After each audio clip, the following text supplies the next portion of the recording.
Some days are just different. Come on.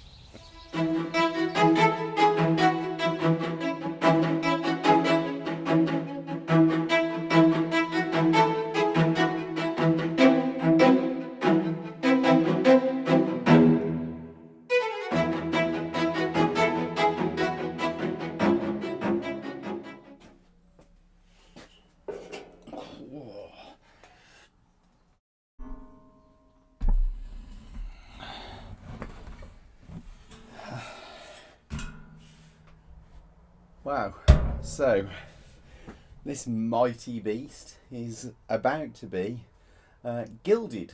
So, interesting times, eh? So yeah, a commission piece for a local church that I'm helping out a very good friend and very talented artist, public artist of mine. To do the gold leafing on this weather vane for a church in Dudley. So, with that in mind, I thought I'd give you a little insight into how to gild something like this. Maybe not as big as this, and there's more. I've still got to do the arrow and the ball and the letters. So you can gild metal. This is going outside, so if you're going to use a gold leaf and it's outside, it has to be a pure gold, 24 carats. It can be slightly under, but it should be 24 carat gold. And you need to use an oil-based size. Now the size is what is the tacky bit that the gold leaf sticks to. So this is the size that I'm using. This is Olmixtian gold size, and this is a 3-hour size. In other words, it should I'll apply it and then it should be ready in about 3 hours. But then you've only got a certain amount of work time, so I'm actually going to do this in sections. I'm going to so that the first section I can get an idea of how much I can actually get done before it sets too much. So yeah, I'm going to coat it with this, the first sort of section, probably from the top of the head down through to these breast feathers just around about here. So that's the gold size that the gold leaf sticks to. And then the expensive part is the gold leaf itself,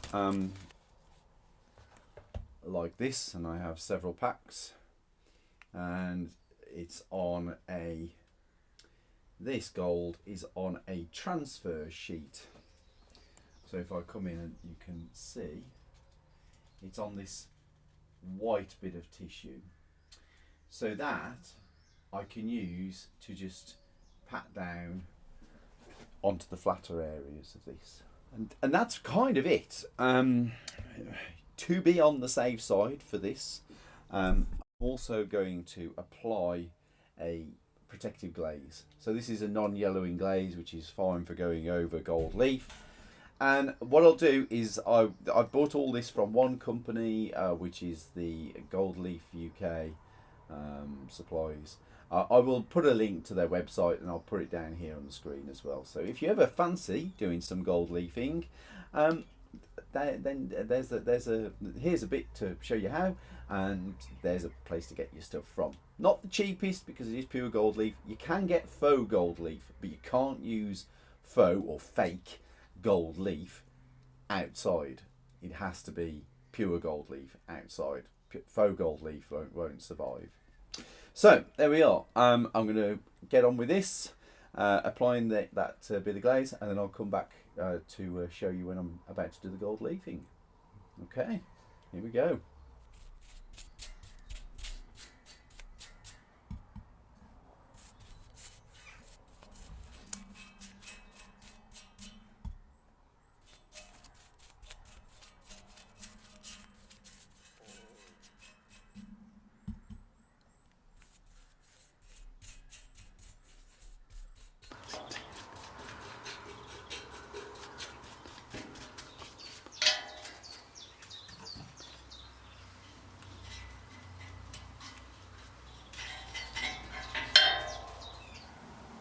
So here we go. This is 23.75 carat pure gold leaf. The cockerel has a very, very slight tack. It's just been 3 hours since I put that first coat on. It only needs one coat. I need to lift the gold with the transfer paper. There's no like immediately obvious place to start, but I think actually I'm going to pop that down. I think I will start at the top and work my way down. That seems to make the most amount of sense. So, take the transfer paper. In theory, you lay this down. I'm going to pop it here. Rub down. The gold will stick. And there we go. That is the first piece of gold leaf down.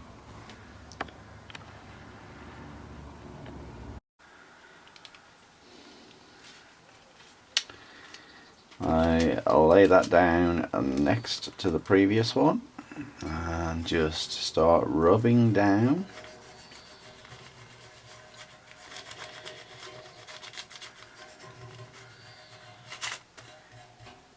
And then gently lift off. Well, here he is, finally done. So the one thing I'd definitely say about this this gilding onto galvanised in particular is it definitely needs an undercoat. The gold leaf adheres to it no problem, but there's just a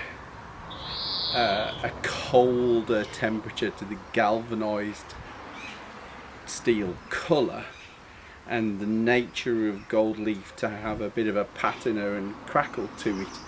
That kind of cold grey just pokes through occasionally, and so that's actually caused quite a bit more work in actual fact to get this done. So there are two other parts I need to do to this, the base and the sort of the letters. For that I will for those I will definitely undercoat those, and I didn't do it on this one, which is one regret I do have. It's turned out pretty good though, I'm pleased with it, so let's hopefully I'll get to show you in a few weeks time the where it comes to rest. Okay. This is something I've wanted to actually show you for a short while. This is something I bought from B&Q a couple of months ago now, and it really has been a godsend for me moving up and down between different studios now we're in the new place. But come here, let me show you on the inside. It's going to be a bit wobbly because I'm doing it on my phone. So this is the inside. There's so much capacity here on the outside. I've got my tins of spray, black primer, white, glues in the pocket on the other side. It's a little place to keep me a mask here. The inside is where it really shines. So you've got this kind of internal carry pack like this. So you've got all of these pockets, loads and loads and loads of pockets. I can just carry every single tool I'm gonna need, brushes, everything. I've just got this on the desk, of course. This is my trusty knife sharpener. Best product you'll ever buy. It's down in my affiliate links. Let's pop that back in. And then inside here we have even more pockets that allow for storage of various things. It's a zippable pocket here, and I've got some products down, some magazines down in the bottom there. And it really is fantastic.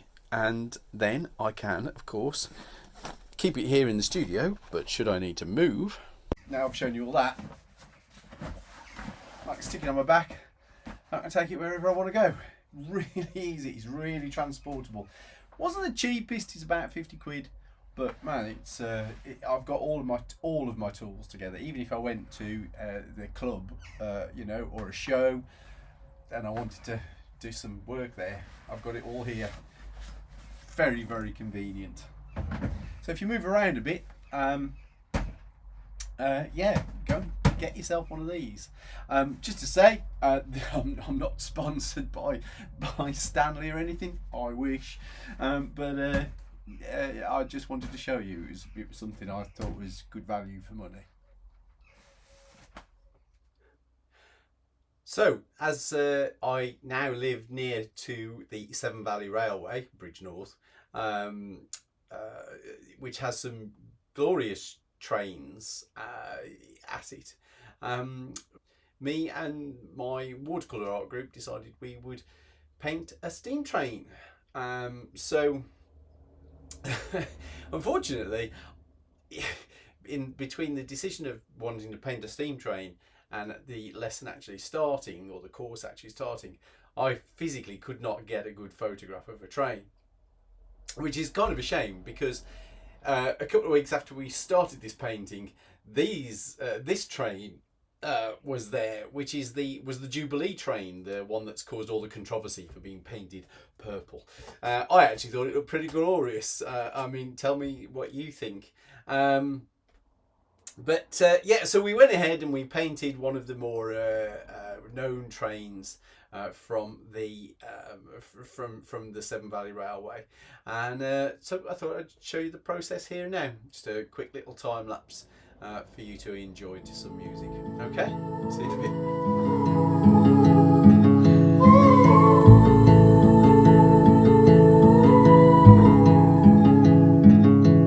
Take a train ride just to see you, ride for hours just to please you. You don't know how much I need you, 'cause you're my home away from home, away from home, away from being alone.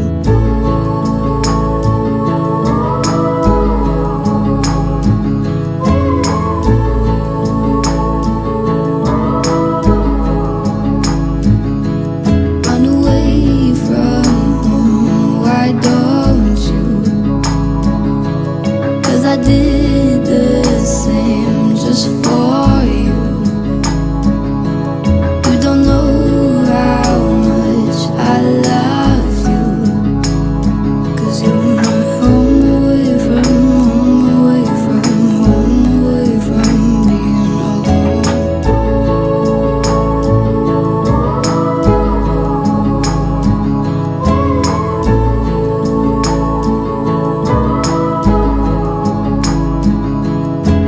I don't wanna stay with you just to have to leave. If it isn't meant to be, you'll still be here eternally.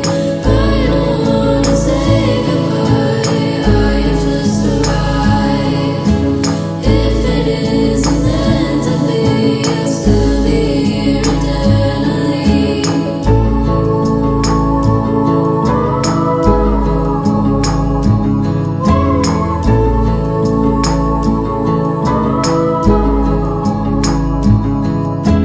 I hope to make you my own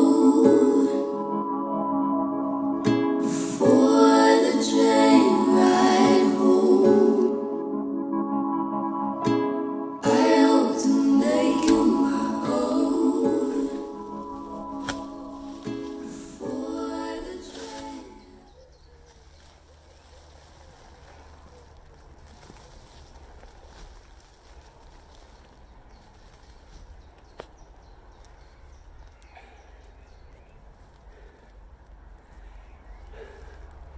So, one of the things I've got to deal with in our new place is a bamboo that's gone a bit wild and rampant. But as I'm digging it out, I'm digging up the roots, and these are perfect for wildwood terrain. So I'm going to take something that's a bit big and wild and making something a bit smaller and wild for the tabletop. Chuck that over there for future use.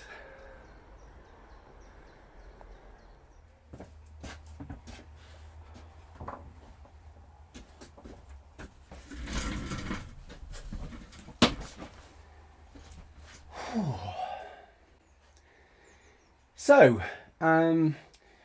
between a lot of NDA work and commercial work that I haven't been able to release publicly yet, as well as several bouts of illness that are just bouncing backwards and forwards between myself and Mary, and a fantastic holiday to Zante for a couple of weeks, in between being ill, literally sandwiched in between being ill.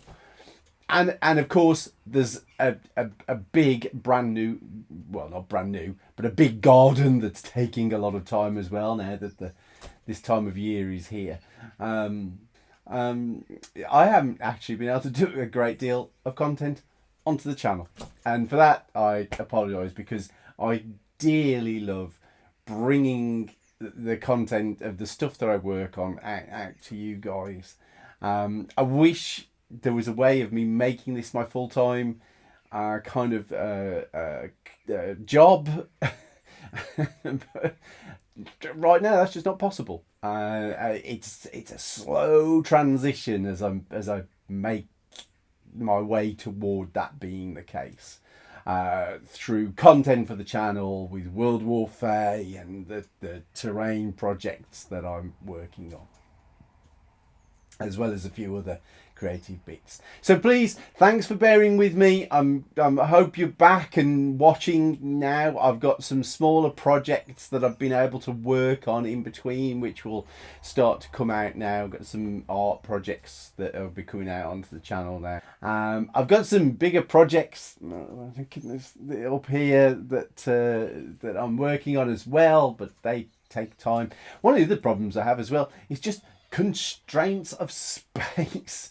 Some of the terrain pieces are quite big that I work on, and now I'm having to figure out how I keep them stored in a way that they remain intact.